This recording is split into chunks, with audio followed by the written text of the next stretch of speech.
Bismillahirrahmanirrahim. Assalamualaikum warahmatullahi wabarakatuh.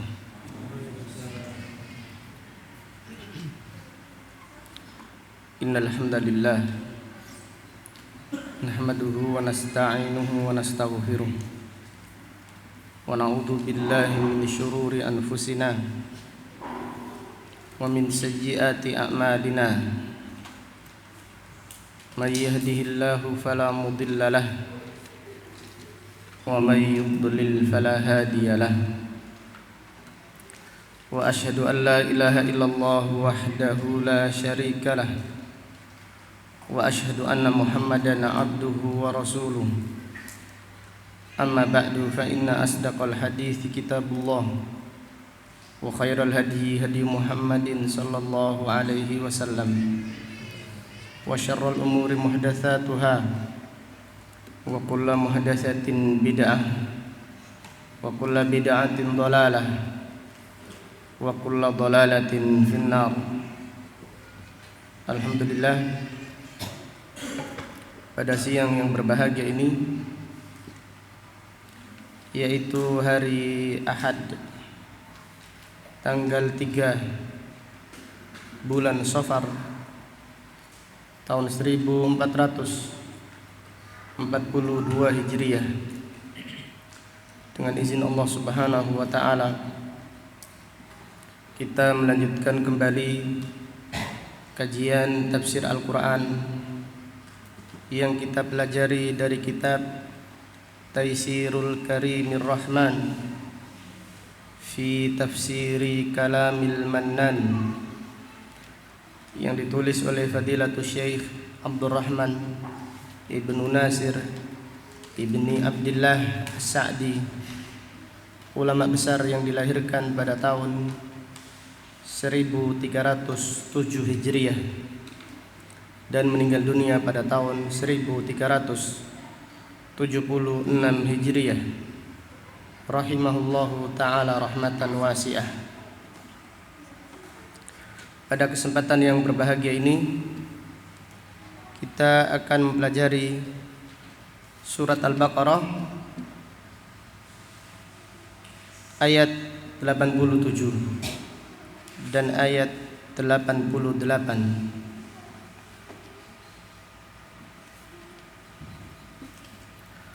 A'udzu billahi minasy syaithanir rajim. وَلَقَدْ آتَيْنَا مُوسَى الْكِتَابَ وَقَفَّيْنَا مِنْ بَعْدِهِ بِالرُّسُلِ وَآتَيْنَا عِيسَى ابْنَ مَرْيَمَ الْبَيِّنَاتِ وَأَيَّدْنَاهُ بِرُوحِ الْقُدُسِ أَفَكُلَّمَا جَاءَكُمْ رَسُولٌ بِمَا لَا تَهْوَى أَنفُسُكُمُ استكبرتم ففريقا كذبتم وفريقا تقتلون وقالوا قلوبنا غلف بل لعنهم الله بكفرهم فقليلا ما يؤمنون.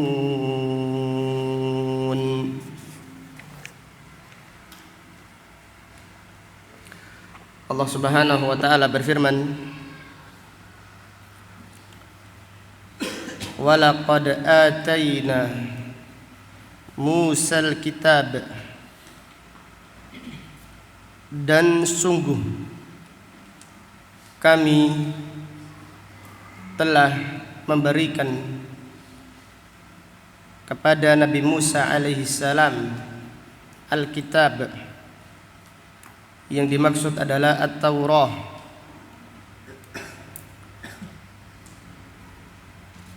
Wa qaffayna min ba'dihi bir-rusul, dan kami utus setelah Nabi Musa alaihi salam nabi-nabi dan rasul-rasul yang banyak kepada Bani Israel. wa atayna Isa ibn Maryam al-bayyinat, dan kami mendatangkan kepada Isa ibnu Maryam al-bayyinat, yaitu mukjizat, al-mukjizat. Wa ayyadnahu bi ruhil qudus, dan kami kuatkan Isa alaihi salam dengan Ruhul Qudus, yaitu dengan malaikat Jibril. Afakullama ja'akum rasulun, apakah setiap kali datang seorang rasul kepada kalian, yaitu kepada Bani Israel, bima la tahwa anfusukum, yang ajarannya, yang fatwanya tidak sesuai dengan hawa nafsu kalian, istakbartum, kalian menyombongkan diri, fafariqan kadzabtum, maka sebagian para nabi kalian dustakan, wa fariqan taqtulun, dan sebagian lagi nabi-nabi yang banyak kalian bunuh. Wa qalu qulubuna ghulf, dan mereka berkata, yaitu Bani Israel, qulubuna ghulf, hati-hati kami terkunci, yaitu tertutup. Bal la'anahumullahu bikufrihim, hati mereka tidak tertutup, karena pada dasarnya hati manusia itu sesuai dengan fitrah. Hati itu menerima yang ma'ruf dan mengingkari yang mungkar. Ini fitrah manusia. Akan tetapi karena kesombongan mereka, akan tetapi karena pembangkangan mereka, mereka mengatakan hati kami tertutup. Bal la'anahumullahu bikufrihim, bahkan Allah melaknat mereka karena kekufurannya. Faqalilan ma yu'minun, dan amat sedikit dari mereka yang beriman kepada Allah Subhanahu wa taala. Marilah pada kesempatan yang berbahagia ini kita mempelajari tafsir ayat-ayat yang mulia ini. Kita berdoa semoga Allah Subhanahu wa taala menganugerahkan pada kita pemahaman yang benar, memahami Al-Qur'an.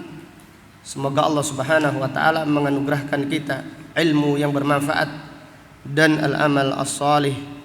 Amin ya rabbal alamin. Fadilatul Syekh As-Sa'di rahimahullah berkata, yamtannu ta'ala ala Bani Israel, Allah Subhanahu wa ta'ala memberikan karunia, kenikmatan kepada Bani Israel, an arsala ilaihim kalimahu Musa alaihi salam, yaitu dengan mengutus Nabi Musa alaihi salam, kalimullah, seorang nabi yang berbicara kepada Allah Subhanahu wa taala secara langsung. Jadi Nabi Musa alaihi salam adalah nabi yang selalu, yang paling sering berbicara kepada Allah Subhanahu wa taala secara langsung. Maka Allah Ta'ala berfirman, wa kallamallahu Musa taklima. Dan Allah benar-benar berbicara kepada Musa alaihissalam secara langsung. Pada ayat ini Allah Subhanahu wa taala mengingatkan kepada Bani Israel atas kenikmatan yang sangat besar yang Allah berikan kepada mereka, yaitu Allah mengutus Nabi Musa alaihissalam kepada mereka. Wa atahu Taurah, dan Allah Subhanahu wa taala memberikan kepada Nabi Musa alaihissalam kitab Taurat. Ini adalah nikmat yang sangat agung, yaitu nikmat diutusnya para nabi dan para rasul. Kemudian ditambah lagi kenikmatan, yaitu Allah memberikan kitab suci sebagai pedoman hidup untuk meraih kebahagiaan dunia dan juga meraih kebahagiaan akhirat. Maka ini adalah anugerah yang sangat besar yang Allah berikan kepada hamba-hambanya, yaitu anugerah diutusnya para nabi dan para rasul. Diutusnya para nabi dan para rasul dan diturunkannya kitab suci untuk dipelajari.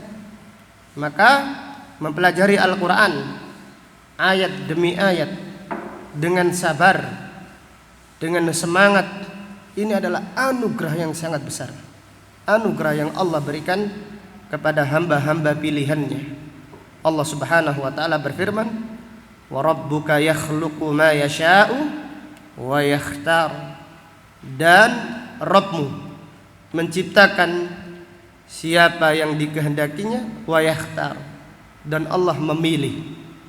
Allah memilih hamba-hamba pilihannya untuk sabar mempelajari ayat-ayat Al-Quran. Ini adalah kenikmatan yang sangat besar yang harus kita syukuri. Tsumma taba'a min ba'dihi birrusul alladzina yahkumuna bit-Taurat.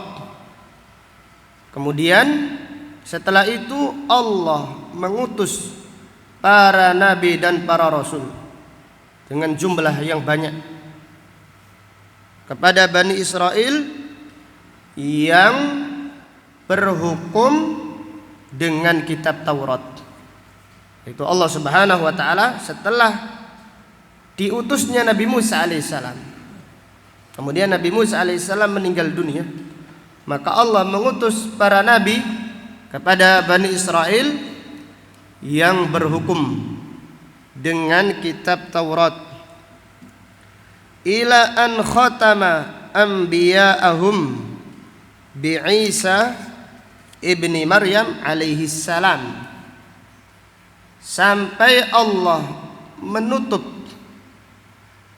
kenabian Bani Israel, yaitu dengan diutusnya Nabi Isa alaihi salam.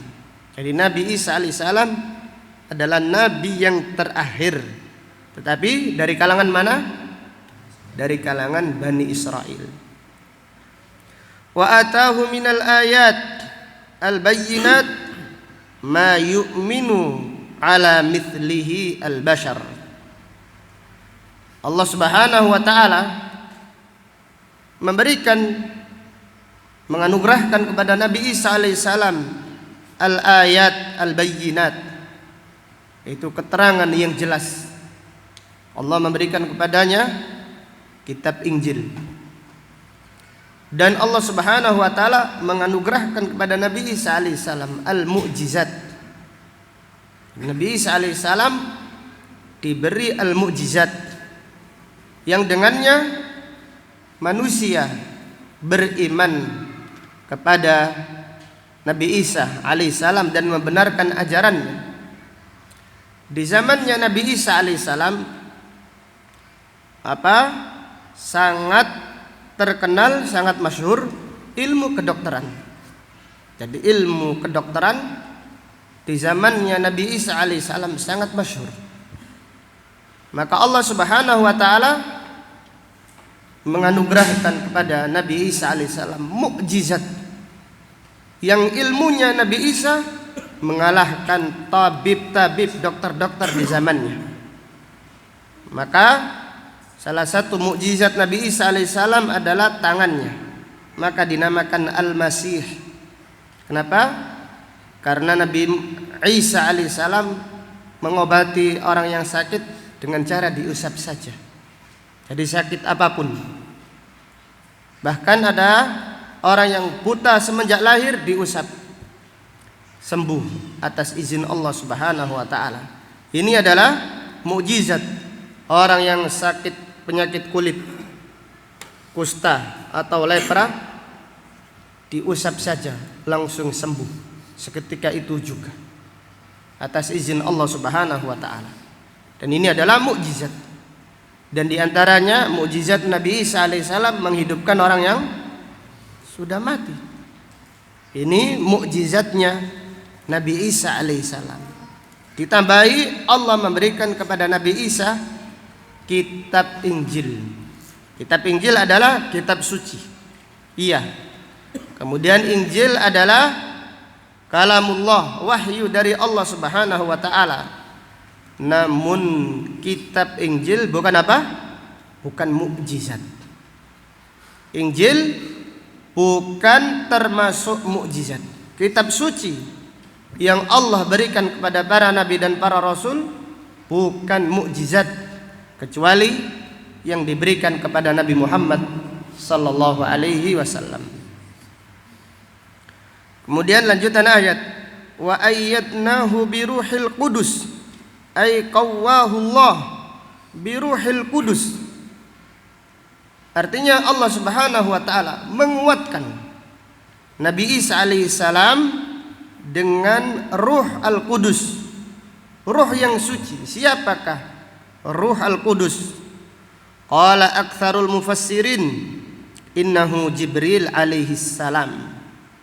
Yang dimaksud Ruhul Qudus adalah malaikat siapa? Malaikat Jibril alaihissalam. Wa qila innahul iman alladhi yu'ayyidullahu bihi ibadah. Dan salah satu makna Ruhul Qudus adalah iman yang Allah menguatkan hamba-hambanya dengannya. Thumma ma'a hadan ni'am allati la yuqaddaru qadaruha lamma ataukum. Kemudian setelah kenikmatan ini, kenikmatan yang telah disebutkan, yang Allah berikan kepada kalian, yang tidak bisa dihitung. Nikmat ini adalah nikmat yang tidak bisa dihitung, nikmat yang sangat besar yang Allah berikan kepada hamba-hamba pilihannya. Namun lamma ataukum, akan tetapi para nabi dan para rasul ketika datang kepada kalian, bima la tahwa anfusukum istakbartum, yaitu membawa ajaran yang tidak cocok dengan hawa nafsu kalian, tidak sesuai dengan syahwat kalian. Istakbartum anil imani bihim, kalian menyombongkan diri, tidak mau beriman kepada mereka. Fafariqan minhum, sebagian dari para nabi dan para rasul dari kalangan mereka, yaitu kalangan Bani Israel, kadzabtum, kalian dustakan. Wa fariqan taqtulun, dan sebagian lagi kalian membunuhnya. Faqaddamtum al-hawa 'alal huda, kalian mendahulukan hawa nafsu daripada petunjuk. Wa athartum ad-dunya 'alal akhirah, kalian mengutamakan dunia daripada akhirat. Maka sekali lagi, gara-gara penyakit cinta dunia, penyakit mengejar dunia, mengakibatkan seseorang mendustakan para nabi. Penyakit tujuan utama adalah kepuasan dunia, mengakibatkan seseorang mendustakan para nabi. Bahkan bukan itu saja, mereka pun membunuh para nabi dan para rasul. Wa fiha minat taubih, maka pada ayat ini Allah mencela Bani Israel, wa tasydid, mengancam mereka dengan siksa yang keras, ma la yakhfa, sebagaimana yang telah diketahui dan tidak samar bagi semuanya. Wa qalu qulubuna ghulf, kemudian orang-orang Bani Israel ketika datang para nabi dan para rasul membawa ajaran, mereka mengatakan hati kami tertutup. Maka ini sama dengan ucapan orang-orang awam, masyarakat awam yang ketika diajak mengikuti kebenaran, diajak sholat contohnya, mereka mengatakan Allah belum memberi petunjuk. Monggo Pak, ayo sholat. Mereka menjawab Allah belum mendapatkan Allah Subhanahu wa taala belum memberi petunjuk. Saya belum dipanggil oleh Allah. Dan banyak ungkapan-ungkapan yang lain. Ini sama dengan ucapannya Bani Israel. Wa qalu qulubuna ghulf, hati kami ini tertutup. Padahal hati kalau sesuai fitrahnya, hati itu menerima kebenaran, menolak kemungkaran. Akan tetapi ucapan tersebut karena kesombongan mereka, karena hawa nafsu mereka. Balla'anahumullahu bikufrihim, balla'anahumullahu bikufrihim. Akan tetapi Allah melaknat mereka disebabkan kekufuran mereka. Faqalilan ma yu'minun, maka amat sangat sedikit mereka yang beriman. Ai i'tadharu anil iman, mereka meminta udur, tidak mau beriman. Jadi udurnya banyak sekali. Salah satu udurnya hati mereka belum dipanggil, hati mereka tertutup. Lima da'autahum ilaihi ya ayyuhar rasul. Itu mereka Bani Israel beralasan tidak mau beriman untuk mengikuti dakwah yang engkau serukan kepada mereka, wahai Nabi Muhammad sallallahu alaihi wasallam, bi anna qulubahum ghulfun, karena hati mereka tertutup, ai alaiha ghilafun wa aghtiyatun, artinya hati mereka tertutup, ada penutupnya. Fala tafqahu ma taqul, mereka tidak faham apa yang kalian ucapkan. Yakni fayakunu lahum bizamihim udrun li adamil ilm, artinya menurut anggapan mereka itu adalah udur karena tidak tahu. Maka tidak tahu itu belum tentu udur. Jadi kalimat masyarakat saya belum paham, saya tidak tahu, mereka belum tahu, ini belum tentu udur. Jadi belum tahu, apa alasannya belum tahu? Kalau belum tahu alasannya, benar-benar tidak ada dakwah sama sekali. Tidak ada seruan amar ma'ruf nahi mungkar, dan dia tidak mendengar adanya amar ma'ruf nahi mungkar. Ini adalah udur yang diterima dari udur yang tidak tahu. Tetapi umumnya masyarakat itu udurnya tidak diterima karena tidak tahu. Karena mereka tidak tahu bukan karena benar-benar tidak tahu. Artinya mereka tidak tahu karena tidak mau mencari tahu. Jadi tidak mau tahu. Ada pengajian, disampaikan kajian Al-Quran, tidak mau tahu. Maka diutusnya seorang nabi satu saja, hujjah bagi semua penduduk negeri yang mendengarnya, yang mendengarkan adanya seorang nabi, adanya kajian ilmiah, adanya kajian Al-Quran yang menyampaikan kebenaran, adanya kajian hadis. Maka ini adalah sebagai iqamatul hujjah bagi semua orang yang mendengarnya. Tidak ada alasan nanti tidak tahu di hadapan Allah Subhanahu wa ta'ala. Maka penulis Fadilatul Syekh As-Sa'di rahimahullah berkata, orang-orang yaitu mereka Bani Israel menganggap tidak tahu itu adalah udzur mereka nanti di hadapan Allah. Wa hadza kadzibun minhum, ini adalah dusta. Jadi kalau tidak tahu, benar-benar tidak tahu, tidak ngomong tidak tahu. Orang yang tidak tahu adalah orang yang mungkin tinggal di pedalaman sana, benar-benar tidak mendengar dakwah. Mereka yang memiliki udzur tidak tahu. Tapi orang yang di sebuah kota, sebuah desa, tahu adanya kebenaran, tahu adanya ditegakkan amar ma'ruf nahi munkar, mereka nak bau tak datang, itu adalah iqamatul hujjah atas mereka semuanya. Maka kajian Al-Quran, contohnya kita mengadakan kajian di desa ini, di tempat ini, adalah iqamatul hujjah. Semua yang ada di wilayah Gresik, seluruhnya yang pernah mendengar, semua apa yang mendengarkan adanya kajian ini adalah sudah ditegakkan hujjah atas mereka. Datang atau tidak datang, mereka dihisab oleh Allah Subhanahu wa taala. Yang tahu alasan yang sebenarnya hanyalah Allah Subhanahu wa taala. Walihada qala ta'ala, maka Allah taala berfirman, bal la'anahumullahu bikufrihim, akan tetapi Allah melaknat mereka karena kekufuran mereka. Ay annahum matrudun mal'unun bisababi kufrihim, artinya mereka itu diusir dari rahmat Allah, mereka dilaknat oleh Allah disebabkan kekufuran mereka. Faqalilan al-mu'minu minhum, maka alangkah sedikitnya orang yang beriman di antara mereka.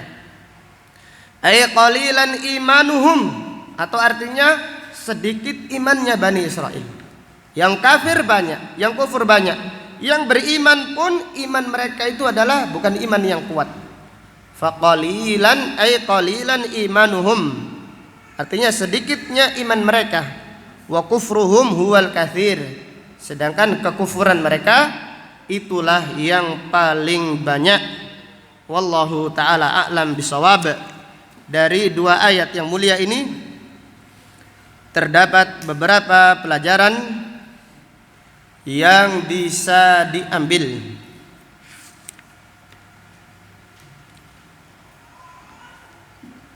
Fihi isbatu risalati Musa alaihi salam, mengimani risalah kenabian kerasulan Nabi Musa alaihi salam.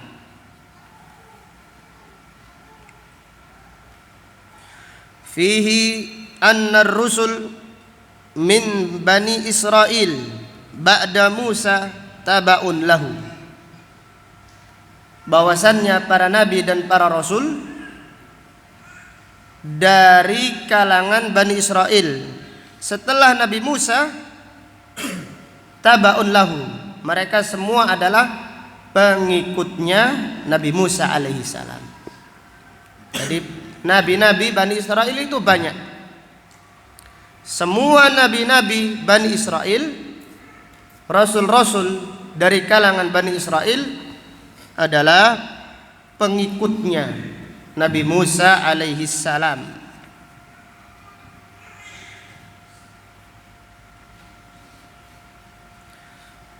Fihi anna Allah khatama an-nubuwah min Bani Israel bi Isa alaihi salam. Allah menutup risalah kenabian Bani Israel dengan diutusnya Nabi Isa alaihi salam. Jadi Nabi Isa alaihi salam adalah nabi yang terakhir. Artinya nabi yang terakhir dari apa? Dari Bani Israel. Adapun nabi yang paling terakhir secara mutlak adalah Nabi Muhammad sallallahu alaihi wasallam. Kemudian dari ayat ini terdapat pelajaran fihi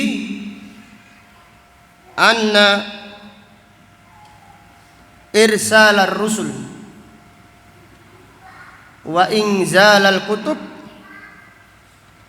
a'dhamu nikmatin imtannallahu ala ibadih. Diutusnya para nabi dan diturunkannya kitab suci adalah kenikmatan yang paling besar yang Allah berikan kepada hamba-hambanya. Itu diutusnya para nabi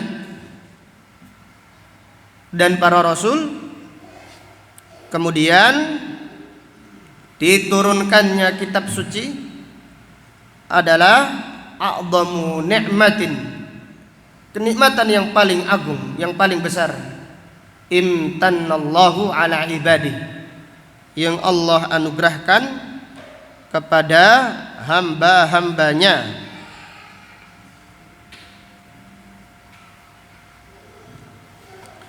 Kemudian pelajaran berikutnya, fihi anna Isa alaihi salam laisa ibnan lillah. Nabi Isa alaihi salam bukan anaknya Allah. Maka pada ayat ini Allah berfirman, wa ataina Isa ibn siapa? Ibnu Maryam. Kami berikan kepada Nabi Isa bin Maryam keterangan-keterangan, mukjizat-mukjizat. Nah, ini menunjukkan faedah pelajaran bahwasannya Nabi Isa alaihissalam bukan anak Allah. Orang-orang Nasrani mengatakan Nabi Isa alaihissalam putra Allah. Orang-orang Yahudi mengatakan Uzair putra Allah. Maka Allah berfirman, wa qalatil yahudu Uzairun ibnullah. Orang-orang Yahudi mengatakan Uzair anak Allah. Wa qalatin nasaral al-masih ibnullah. Orang-orang Nasrani mengatakan Al-Masih yaitu Nabi Isa alaihissalam putranya Allah. Dzalika qauluhum bi afwahihim. Itu adalah ucapan dusta yang keluar dari mulut-mulut mereka. Allah Subhanahu wa taala Maha suci. Allah Subhanahu wa taala Maha sempurna, tidak memerlukan seorang anak. Kemudian pelajaran berikutnya, fihi anna man laisa abun yunsabu ila ummihi. Siapa yang tidak punya ayah syar'i, secara syar'i, maka dia dinasabkan kepada ibunya. Jadi siapa yang tidak punya ayah syar'i, maka dia dinasabkan kepada ibunya. Seperti yang banyak terjadi, yaitu waliyadu billah, bayi lahir karena perzinaan, maka anak zina nasabnya kepada ibunya, karena dia tidak memiliki ayah secara syar'i. Walaupun secara biologis ada ayahnya, namun secara syar'i tidak ada, maka anak zina dan anak-anak yang tidak punya ayah, tidak diketahui ayahnya, dinasabkan kepada ibunya.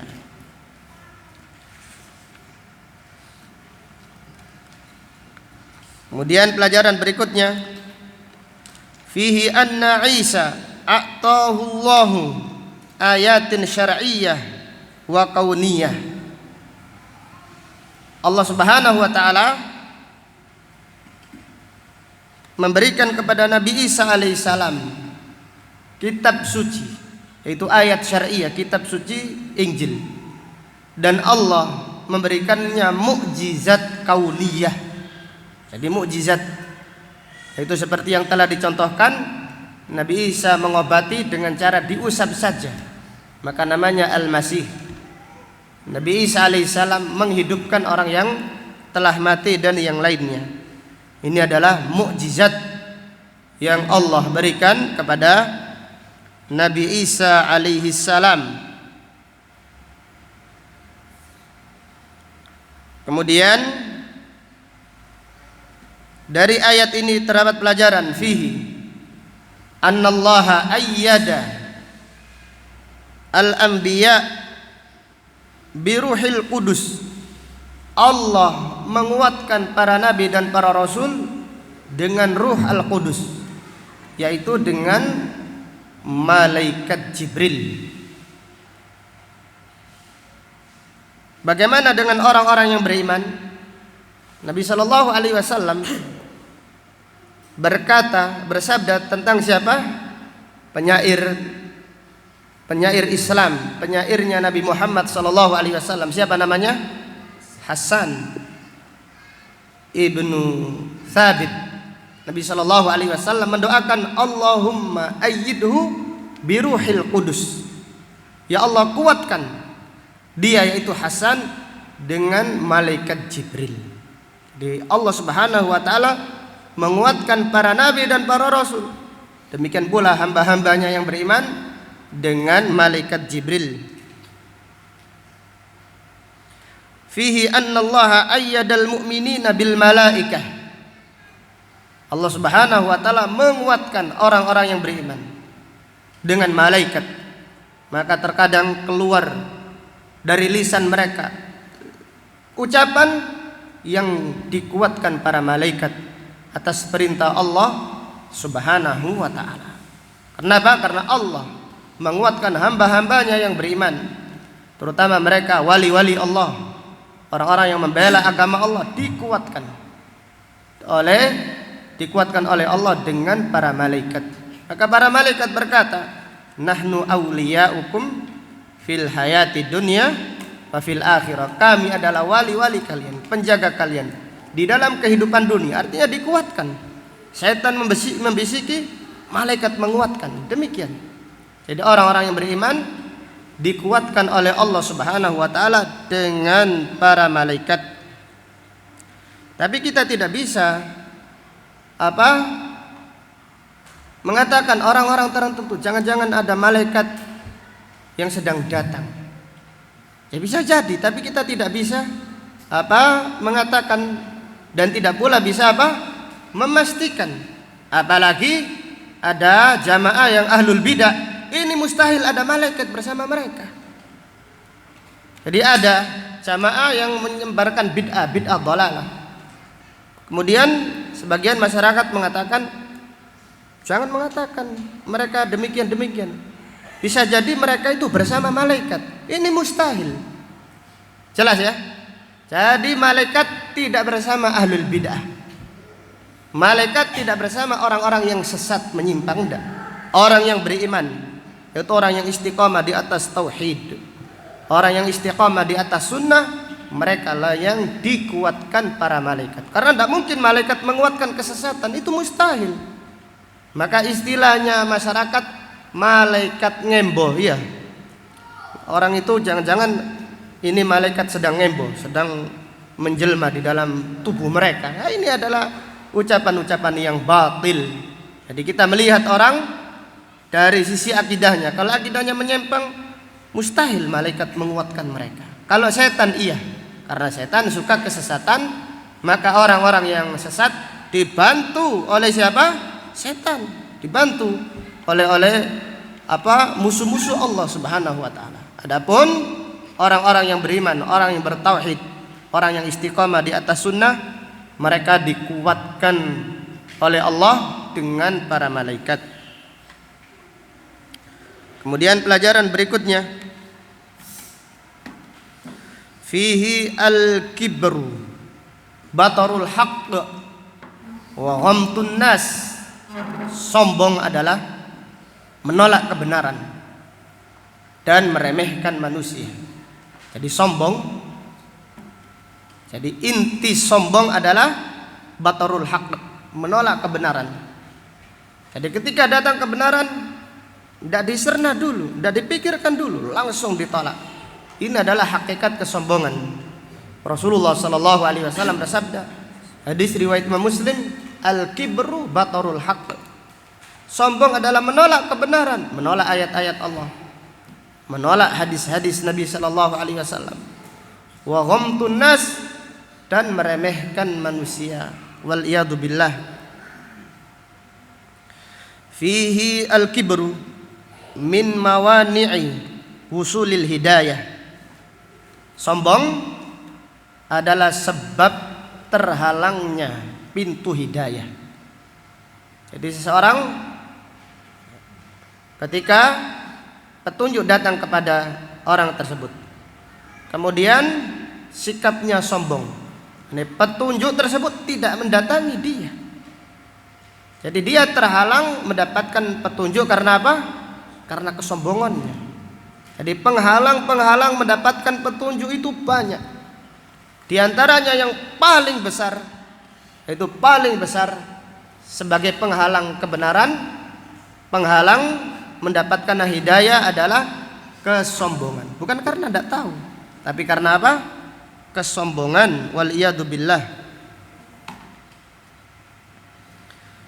Dari ayat ini terdapat pelajaran zammu man qatalal anbiya, celaan bagi orang-orang yang membunuh para nabi dan para rasul.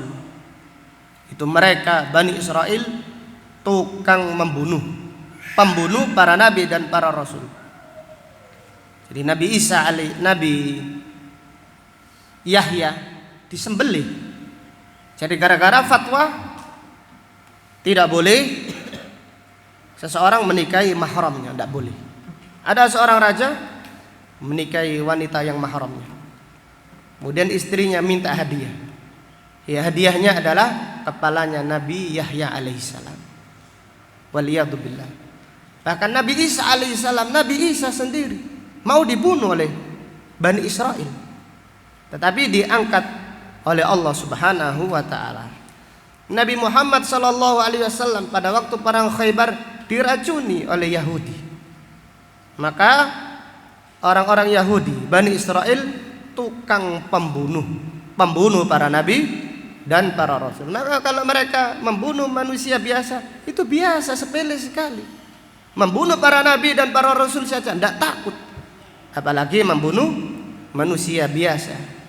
Maka Rasulullah sallallahu alaihi wasallam bersabda, syarrun nas, orang yang paling buruk di sisi Allah, indallah, man qatala nabiyan aw qatalahu nabiyyun.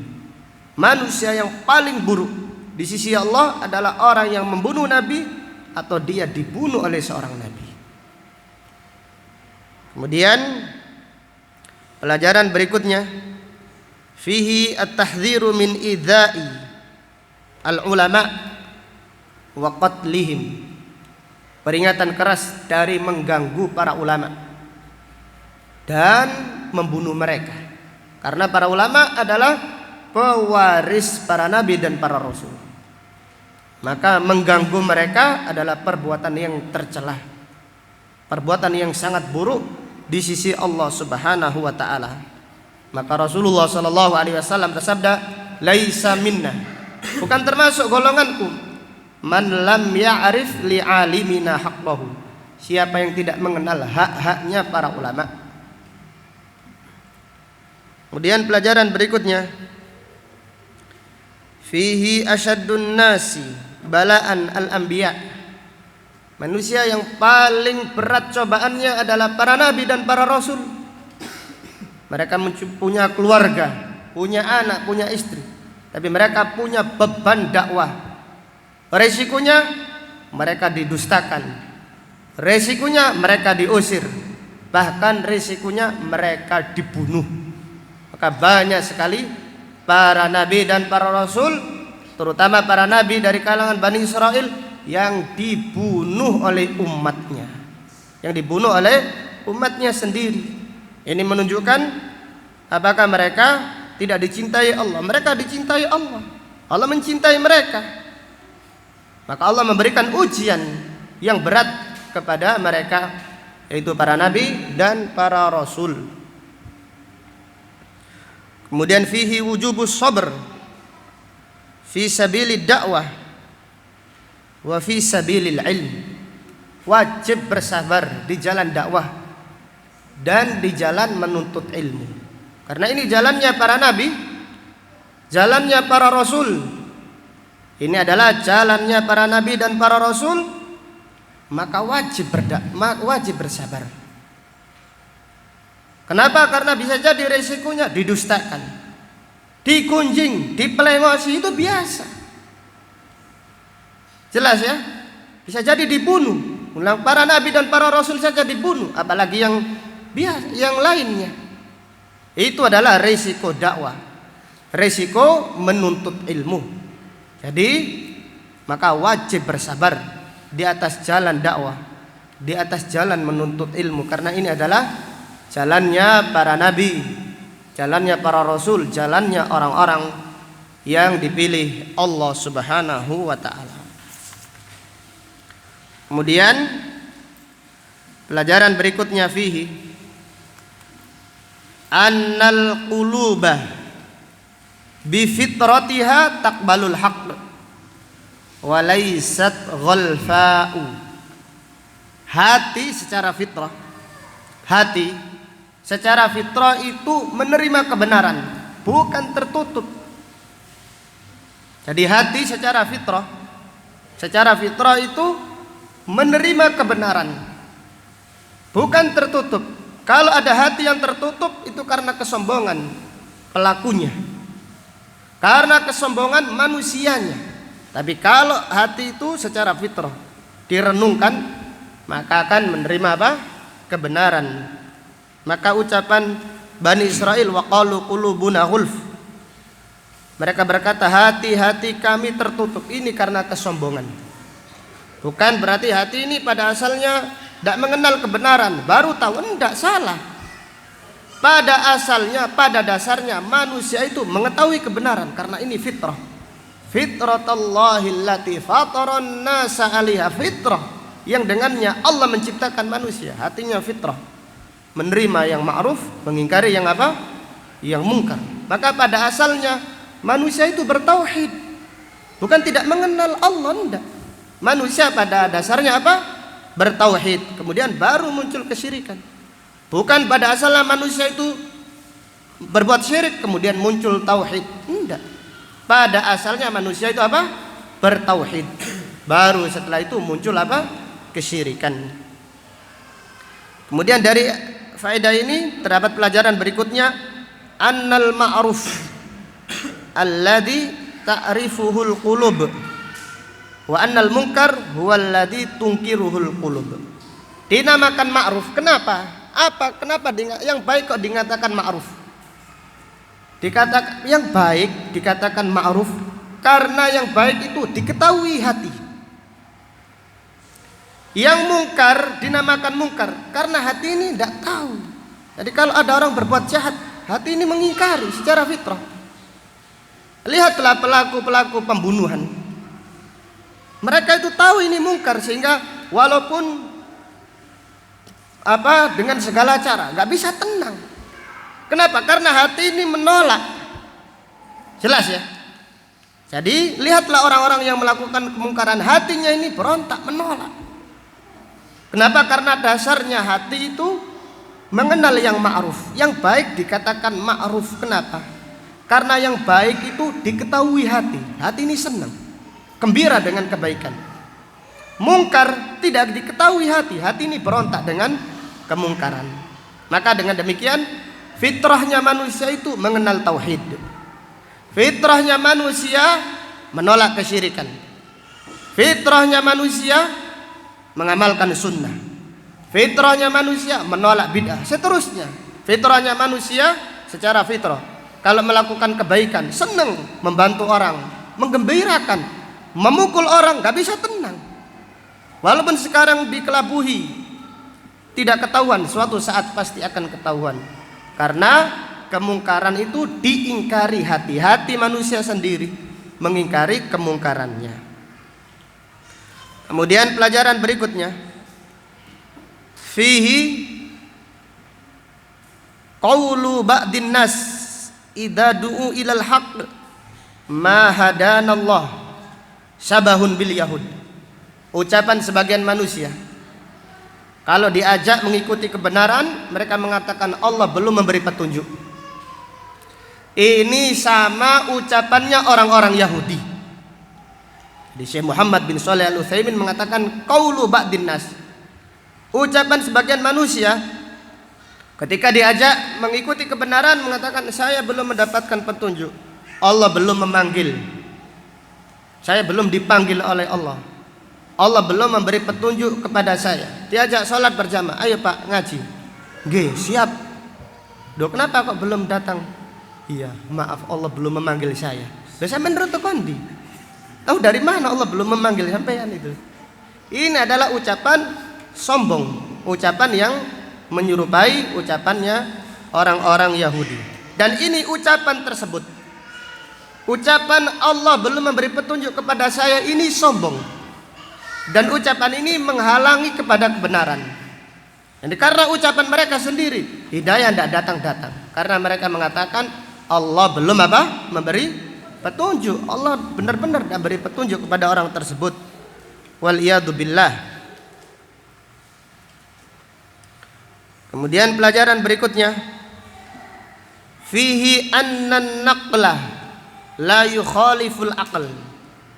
Jadi dalil yang sahih tidak bertentangan dengan akal yang sehat. Bukan dengan akalnya orang yang liberal ya. Karena akalnya orang yang liberal itu sudah rusak, kotor. Bahkan ada yang mengatakan, sampai-sampai ada yang mengatakan kotorannya onta itu lebih baik daripada otaknya orang liberal. Kenapa? Karena kotorannya onta masih digunakan untuk pupuk kandang katanya. Sedang otak mereka itu sudah rusak karena beracun, membahayakan manusia. Maka an-naqlu dalil. Dalil itu tidak menyelisih akal apa? Akal sehat. Lihatlah para sahabat, orang yang paling sehat akalnya, tidak ada satupun dari para sahabat terutama kaum muhajirin dan ansar menolak dalil Al-Quran dan sunnah Rasulullah sallallahu alaihi wasallam. Kemudian pelajaran berikutnya, fihi taubihu itharid dunya alal akhirah. Celaan bagi orang yang mengutamakan dunia daripada akhirat. Ini penyakit bahaya. Gara-gara penyakit ini, penyakit mengutamakan dunia, penyakit cinta dunia. Ini bukan penyakit yang sepele, ini penyakit yang berat sekali. Ini penyakit kronis. Ini penyakit yang sangat kritis ini. Gara-gara sakit cinta dunia, manusia menghalalkan segala cara, membunuh para nabi, membunuh para rasul, gara-gara cinta dunia, menyombongkan diri, menolak Al-Quran, menolak hadis. Ujung-ujungnya dunia, ujung-ujungnya jabatan, ujung-ujungnya adalah uang. Waliyadzubillah. Maka Allah subhanahu wa ta'ala menyebutkan berulang kali dalam surat yang mulia ini, yaitu surat Al-Baqarah, gara-gara cinta dunia, gara-gara mendahulukan dunia daripada akhirat, mereka menjual agamanya dengan dunia yang sedikit. Waliyadzubillah. Maka orang yang dijaga oleh Allah adalah orang yang selalu introspeksi dirinya. Jangan sampai dunia adalah tujuan hidupnya. Dunia ini hanyalah sarana, mampir saja, mampir, tempat penyeberangan, bukan pemukiman yang abadi. Pemukiman yang abadi nanti di akhirat, nanti fi jannatin naim, di surga yang penuh dengan kenikmatan. Fihi dammu taqdimil hawa alal huda. Celaan orang-orang yang mendahulukan hawa nafsunya daripada petunjuk. Jadi didahulukan hawa nafsunya daripada petunjuk. Maka orang yang mendahulukan hawa nafsunya daripada petunjuk, mereka menolak kebenaran. Waliyadzubillah.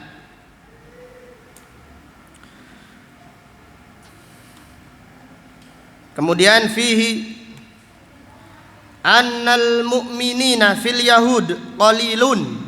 Orang-orang yang beriman dari kalangan Yahudi itu sedikit, sangat sedikit. Fihi bayanu dha'fi imanil yahud. Dari ayat ini juga terdapat pelajaran lemahnya imannya orang Yahudi. Yang beriman lemah imannya, yang banyak kufur. Maka orang Yahudi ini jarang, orang Yahudi itu mu'allaf, jarang sekali. Dan orang Yahudi itu tidak butuh manusia ikut Yahudi, karena mereka menganggap kami adalah sya'bullahil mukhtar, kabilahnya Allah pilihan, kabilah pilihan Allah. Jadi orang Yahudi itu tidak gencar mengajak manusia mengikuti Yahudi? Karena mereka adalah orang yang paling rasis.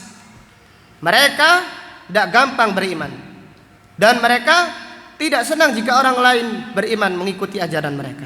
Demikian orang Yahudi. Maka Allah berfirman, faqalilan ma yu'minun, sedikit mereka yang beriman.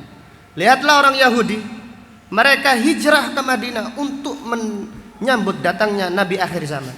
Mereka tidak beriman, sedikit mereka yang beriman. Kebalikannya Nasrani, lebih banyak dari kalangan yang Nasrani menjadi Islam dibandingkan orang-orang Yahudi. Kemudian dari ayat ini terdapat pelajaran fihi qillatu ahlil haqq wa kasrati ahlil batil. Keterangan pengikut kebenaran itu sedikit. Kebenaran itu pengikutnya sedikit, dan kebatilan itu pengikutnya banyak. Maka para ulama mengatakan, alaika bitariqil huda, istiqomalah di atas petunjuk, wala yadurruka qillatus salikin.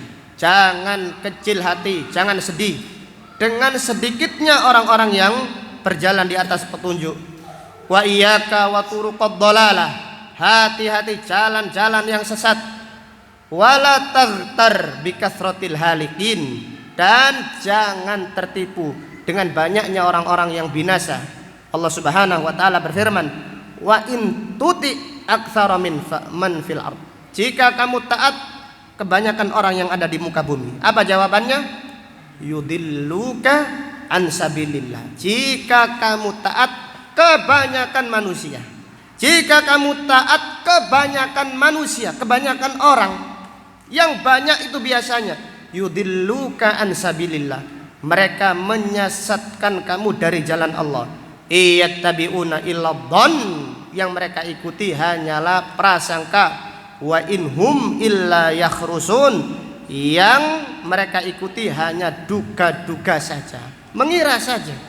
Maka alangkah banyaknya ayat-ayat di dalam Al-Quran yang menjelaskan bahwasanya banyak itu adalah kufur, banyak syirik, adapun yang sedikit adalah iman dan tauhid. Maka Allah Ta'ala berfirman, wa ma aktsarun nasi walau harasta bimu'minin, dan tidaklah kebanyakan manusia walaupun kamu sungguh-sungguh berdakwah, bukanlah kebanyakan manusia itu beriman kepada Allah, tetapi kebanyakan mereka adalah menyekutukan Allah Subhanahu wa taala. Wallahu taala alam bisawab. Demikian apa yang dapat disampaikan pada kajian siang ini. Kita berdoa semoga Allah Subhanahu wa taala menjadikan kita hamba-hambanya yang semangat, yang sabar, yang istiqamah dengan Al-Quran. Kita mudah-mudahan dijadikan hamba-hambanya yang berbahagia dengan Al-Quran di dunia, dan berbahagia dengan Al-Quran di akhirat nanti. Amin ya rabbal alamin. Subhanaka Allahumma wa bihamdika, asyhadu an la ilaha illa anta, astaghfiruka wa atubu ilaik. Walhamdulillahi rabbil alamin. Assalamualaikum warahmatullahi wabarakatuh.